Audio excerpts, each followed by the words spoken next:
Iqra 2, muka surat 14. Di muka surat ini, anda akan diperkenalkan dengan bacaan panjang apabila huruf-huruf hijaiyah berbaris di atas bertemu dengan alif. Sekali lagi, bacaan panjang apabila huruf-huruf hijaiyah berbaris atas bertemu dengan alif. Ba, ma,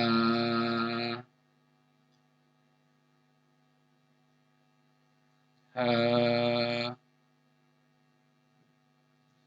za, la, ka, na, ra, ba, ta, ta, ba,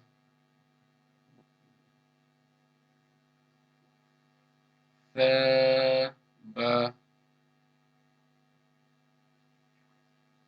na, ra, tana, ta, na,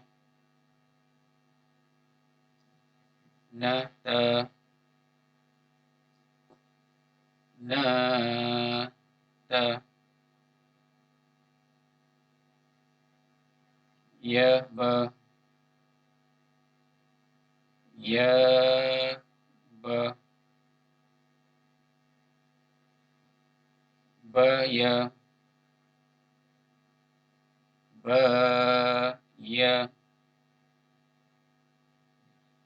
bayana, bayana,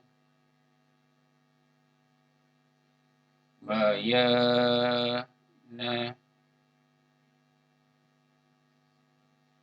bayana,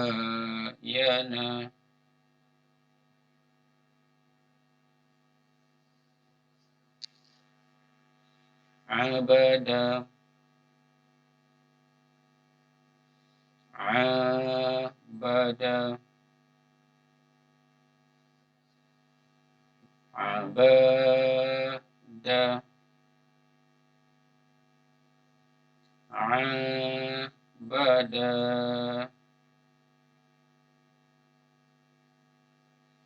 rohama,